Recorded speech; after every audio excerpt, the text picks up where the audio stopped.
Trump's remarks at Davos. I just wonder if there are other things that you could share with us about that could be steps that we can be looking out for that show that we're moving in the right direction.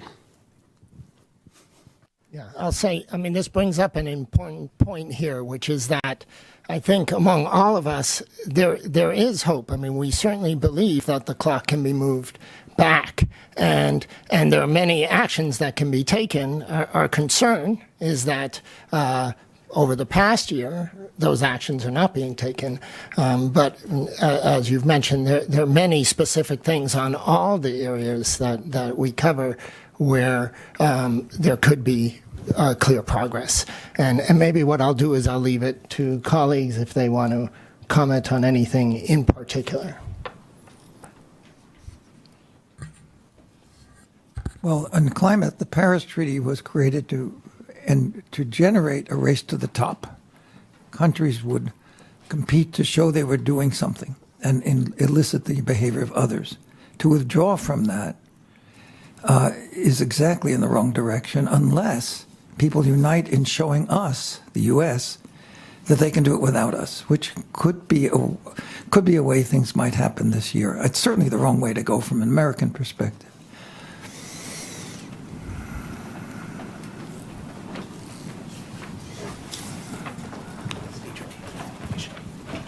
Yuichiro Inoguchi for Kyodo News.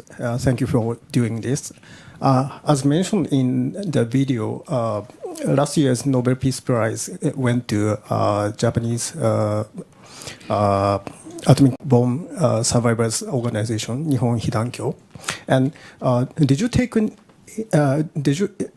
it into consideration when you were discussing about this year's Doomsday Clock? And can we have your comment on how much they can influence on the global nuclear debate? Thank you. Yeah, thank you. I will say that the issues underlying that Nobel Award are certainly issues that we consider. There is this sense that the world is sort of forgetting the horrors of nuclear weapons, that there's this presumption that that's in the past and that it's no longer a concern. And I think many people around the world are worried because these weapons still exist. They're still poised to annihilate the planet in a matter of minutes, 30 minutes. And so that threat is not in the past. It's ever present. And I think the Nobel Award was to remind us and to kind of draw the world's attention to this. And in that sense, we're very aligned in our concern and our desire to kind of reduce these risks. And I would add that as a Nobel laureate, also the Nobel Committee was very, very relevant in awarding the Nobel Peace Prize last year to the survivors of the Holocaust. And it is among many reasons, one of the reasons why the elders, we're going to have our board meeting next May in Hiroshima.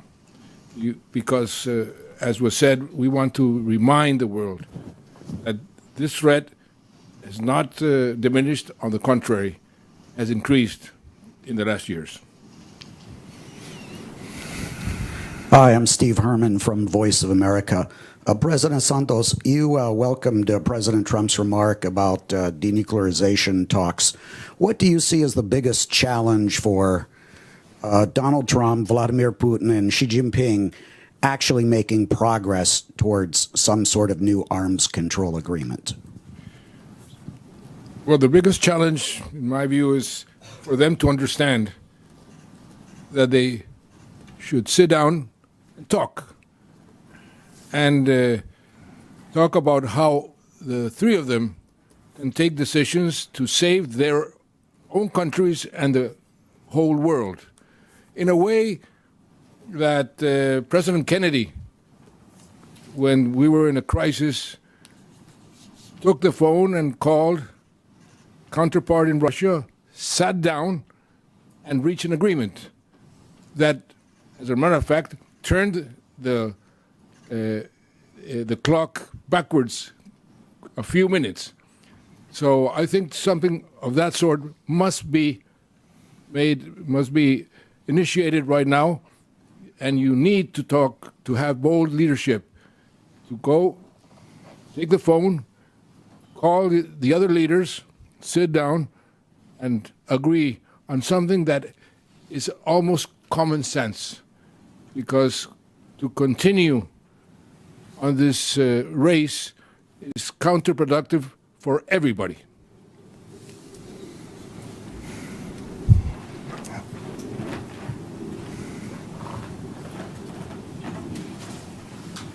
Hi, thank you so much. My name is Joshua Keating. I write for Vox. I was wondering if you could comment on the risks of a return to nuclear testing. We've seen Russia withdraw from the Comprehensive Test Ban Treaty. Several figures in President Trump's orbit have proposed a resumption of live testing as opposed to computer modeling. I'm wondering if you talk about the likelihood of that and the risks it would pose if countries did go back to real live tests.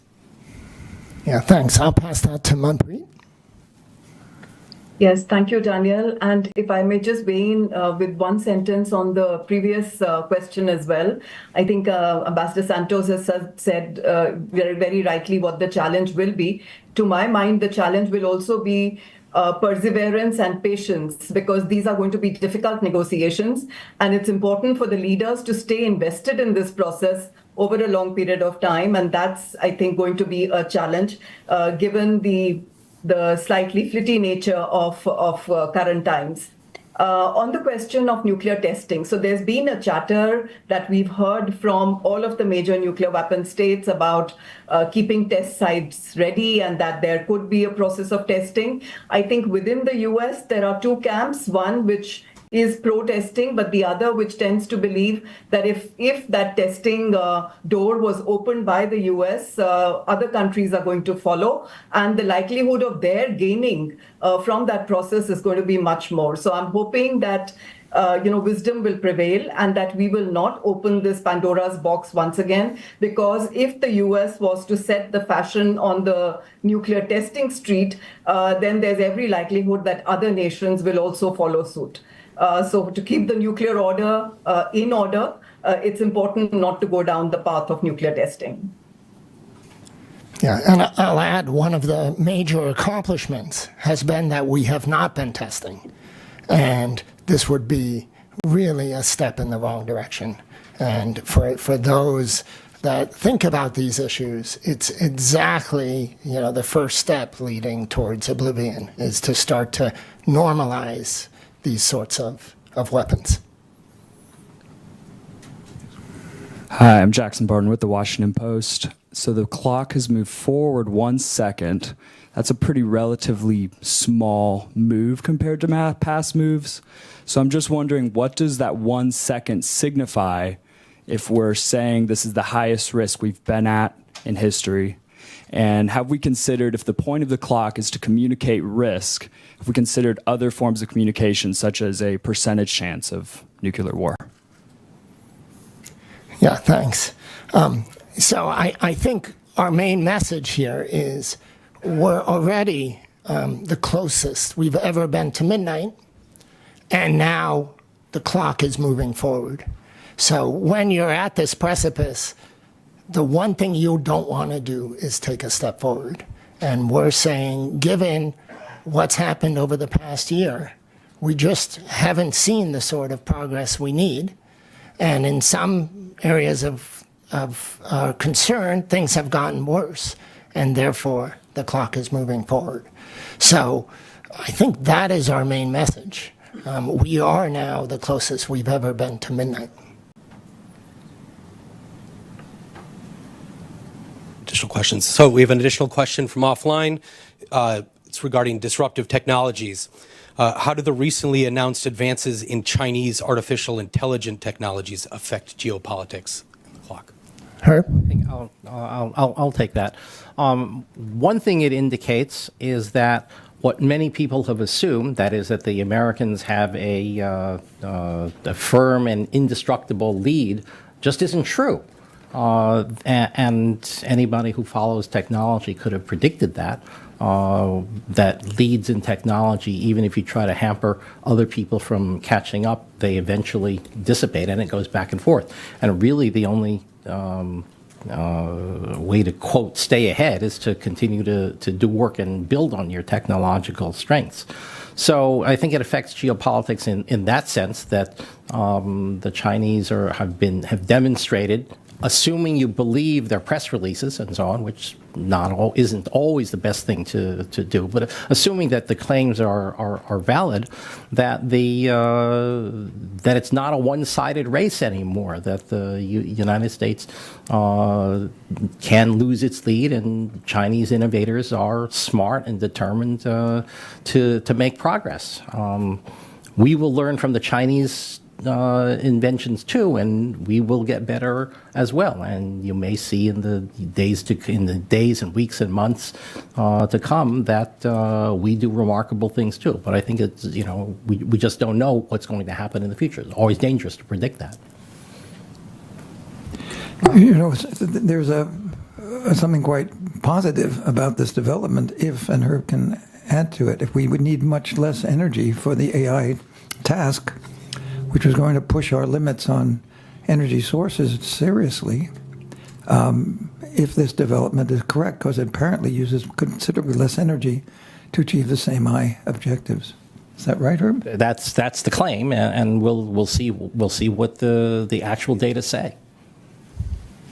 And I might add, this is all part of this headlong race to develop AI, and there are concerns about potential risks from the development of AI, and as everyone rushes to beat each other and damn the consequences, that can be somewhat alarming. It's important that we also, as we're rushing here, that we also consider concerns that may arise with AI and kind of bring those along as well. And so one of the things that I think this leads to is this concern that people will just push as hard as they can and as fast as they can and not worry about consequences.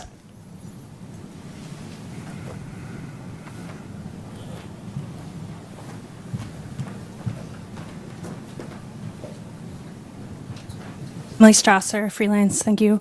I'm wondering if there were any conversations about changing the time in the last week since inauguration. A lot has happened in the world very quickly. Yeah. So one thing about the Doomsday Clock is we don't attempt to be real time and respond to every tweet and adjust in the moment. Often many of these things take a while. The repercussions of some of the actions, even from the last week, will take a while to play out. And so I think for the we kind of have a theme and when we have our discussions, which is we wait for actions, not just words and intentions, but let's just see what the consequences are on the ground. And I think for many of the things that seem most alarming from the last week or have gotten so much attention, we're going to wait and see. But we'll continue to monitor over the weeks and months ahead. And if we need to change the clock, we will. We have another question offline. President Trump withdrew the U.S. from the World Health Organization at the start of his term. Then on Saturday said he would consider rejoining. What role does the World Health Organization play in biosecurity challenges that you described? Suzette? Thank you, and thank you for the question. So I think it's important to recognize the danger of the withdrawal from the World Health Organization. The World Health Organization serves as an expert and the leading authority really on protecting societies across the globe from infectious diseases. When infectious diseases occur, the World Health Organization works very closely with governments, particularly the U.S., in identifying not only how to protect communities and societies across the globe, but also treatment modalities for hospitals, testing modalities for laboratories. And so the role that the World Health Organization plays in biosecurity is significant, and we want to see continued support of those efforts by the U.S. as well as other nations. Thank you. I would like to add, people forget the consequences of a pandemic. You go around the world right now, this is an issue that is not a priority for many people. We have to remind them what happened, and what will happen will be worse, according to all the scientists. And so it's so important for the world to prepare, because what is happening with other existential threats like climate change is increasing the possibility of another pandemic which will be worse than the last one. That is something that people should understand, leaders should understand. The agreement to design a system to prevent or protect the world from pandemics has not been finalized. The political will has not been there. The resources have not been there. But the danger is increasing. And that is what we have to transmit to the world, especially to the leaders of the countries that have not been committed enough to have an agreement finalized.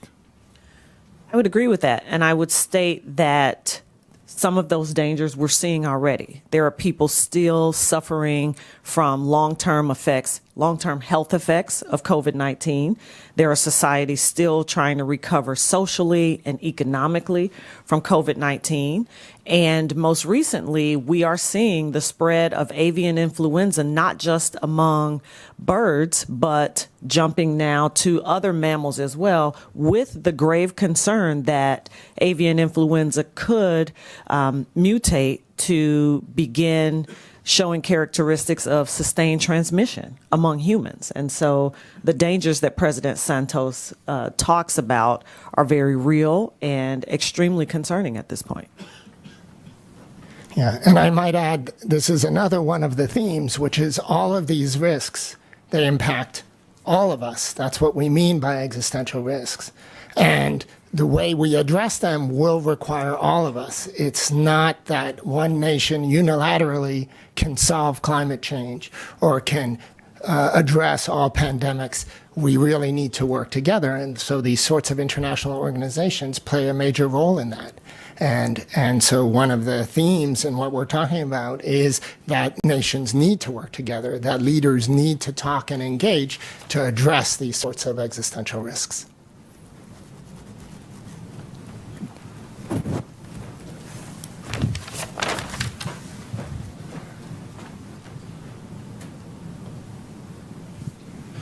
Hi, Matthias Hammer with Semaphore here.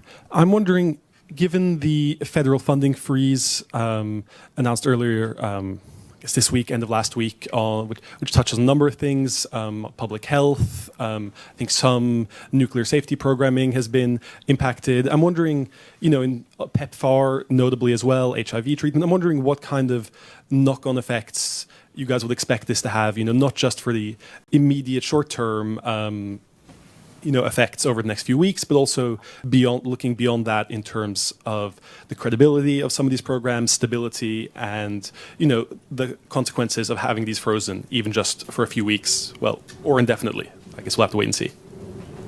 Suzette?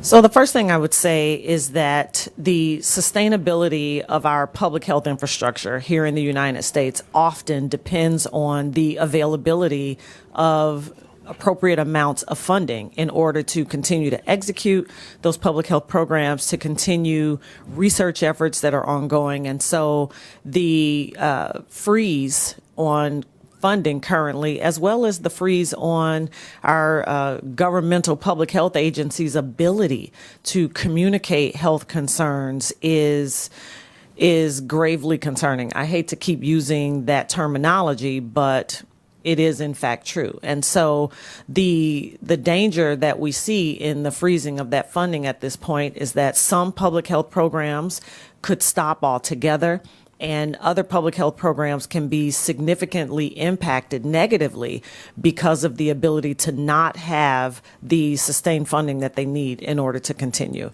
It's a big problem.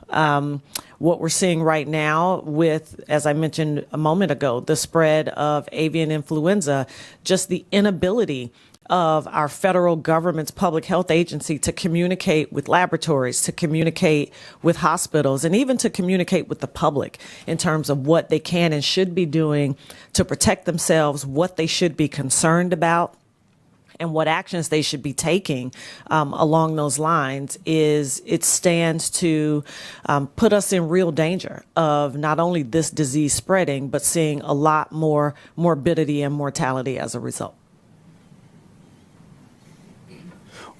One last question. In regards to AI and climate, what are your concerns with forecasted electricity demand growth for AI data centers? And how much did that influence this year's decision?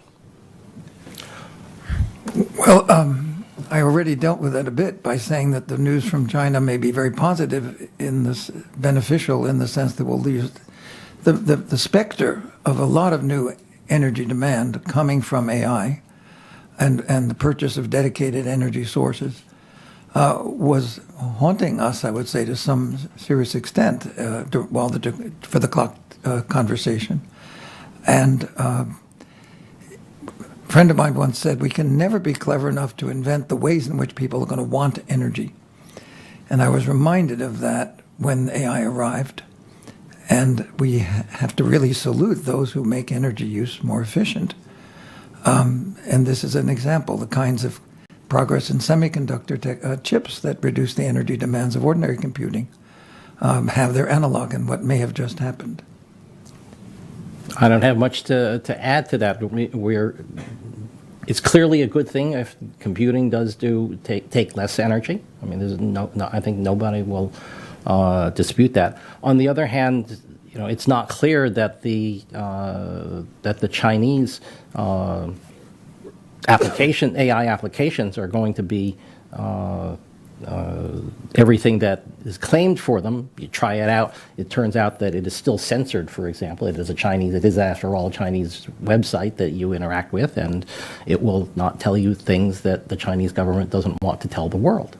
And so, American or Western services still have some advantages, and as I said, they will certainly try to learn what the Chinese have done to reduce the energy demand. So all those things are bode well. Will it take long to learn? Do not know the answer to that. I heard this morning that Facebook is setting up a number of war rooms to try to conceptually reverse engineer. So what did the Chinese do to do this remarkable thing? And we'll see what happens. Well, that is all the time we have for questions. I'd like to give each of my colleagues a chance for a brief closing statement, starting with Manpreet. Thank you, Daniel. So I do want to say that the move of even 1 second closer to midnight is a second too many. From the nuclear dimension, we are in a situation where a slew of risks of arms racing, of loss of guardrails, a possibility of further proliferation, possibility of nuclear use are all rising at the same time.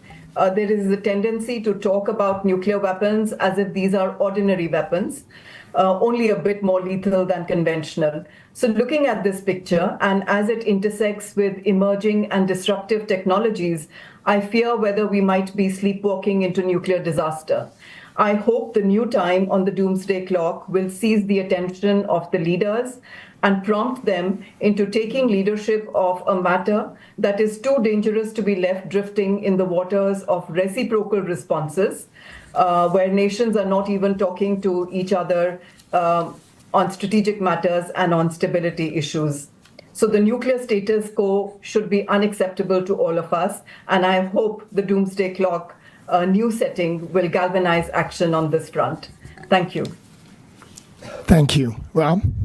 One can argue about how aggressively to address climate change, but there simply isn't a case for ignoring the problem or pretending it isn't there. Human beings doing ordinary things like heating and lighting homes and driving cars are making the Earth steadily less livable. Most of the energy for these everyday activities comes from burning fossil fuels, coal, oil, and natural gas, which releases carbon dioxide to the atmosphere, and this gas builds up, warming the planet in ways that disrupt ecosystems and threaten human well-being. While fossil fuels have driven global prosperity thus far, we must now transition to an energy system that does not emit carbon dioxide to the atmosphere. Solutions are there.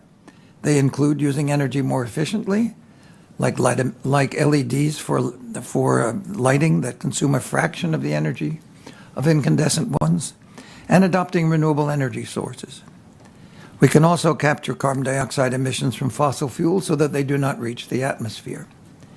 Every country has acknowledged the necessity of this transition. Every country has begun this transition, and every country knows that most of the transition lies ahead of us.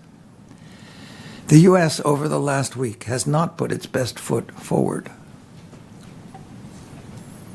Thank you, Rob. Herb?